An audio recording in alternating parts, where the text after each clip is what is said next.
This is a presentation on the development of colonial America, mostly after the initial settlement of the colonies. In New England especially, as well as in some other places, there was a tradition of salutary neglect. Now, what does that mean? It means neglect, of course, is to be left alone, but salutary neglect means to be left alone in a good way. Now, there were troubles in the home country, namely England, that allowed more freedom for the colonists, and they took advantage of this to develop their own political traditions. Specifically, there was the English Civil War from 1641 to 49, and this so occupied the attention of England that they weren't really able to exert a lot of control over the colonies, and the colonies took advantage of this freedom. The war was between the Puritans, represented by the majority in Parliament and led by Oliver Cromwell, against the king and his supporters, and it ultimately led to a victory by the Puritans, and it led to the beheading of King Charles I for treason in 1649. Now, a lot of New England Puritans were happy about this. They hated the king, and they, wanted their own religious group to be in control in England. So they returned, some of them, to fight for Oliver Cromwell's forces in the English Civil War. After the Civil War, for 11 years, the Puritans controlled England, and they didn't have a king. This was a period known as the Commonwealth or the Protectorate. But Cromwell died in 1658. He was succeeded briefly by his son Richard, who was an ineffective ruler. And as a result, the period of Puritan rule of England was about to come to an end. In 1660, Parliament restored the monarchy in the person of Charles I's son, Charles II, and this is known in English history as the Restoration, meaning restoration of the monarchy. Now, this is not a good combination if the English wanted to control American colonies. They would neglect them and therefore give them freedom by default, and then they would try to crack down later and exert closer control. And that is not a good pattern for keeping control. That pattern of inconsistency is a problem.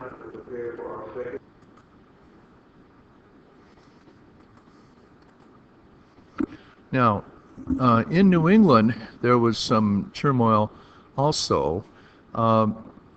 The original vision of the settlers of New England was that only church members could vote, and this was going to be a society dominated by Puritan religious beliefs.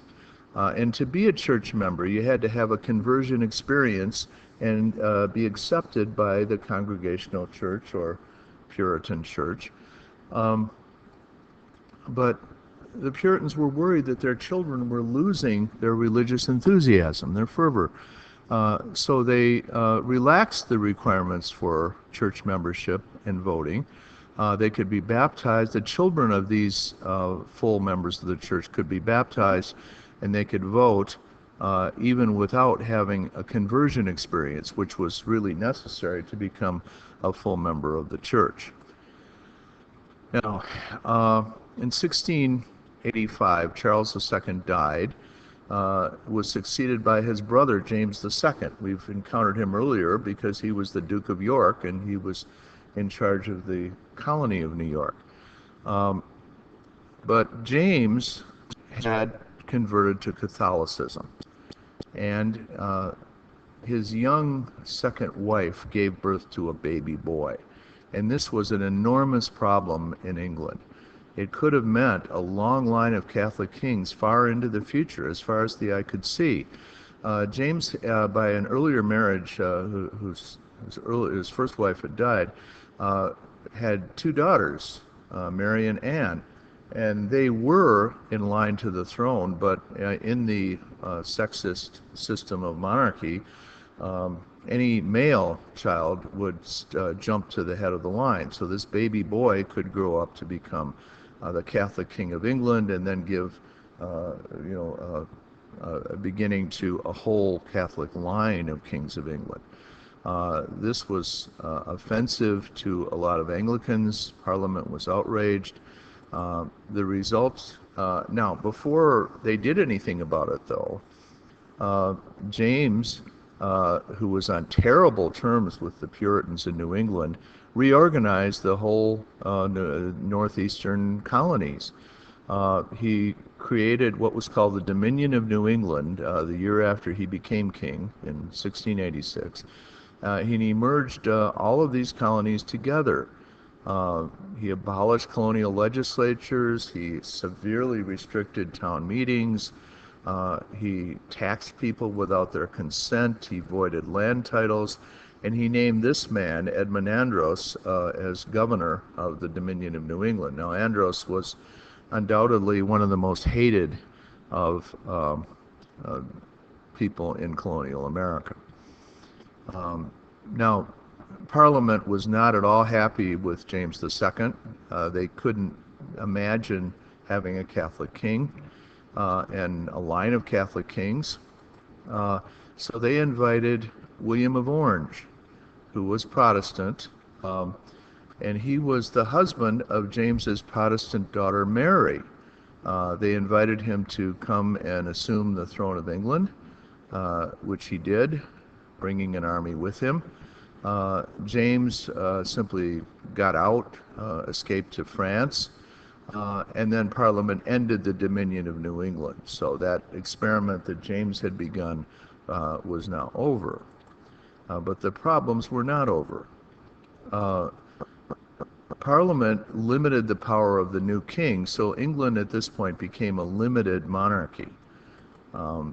And the colonists on this side of the Atlantic arrested and imprisoned Edmund Andros. Now, the Glorious Revolution is very important. It ensured Protestant rule of England.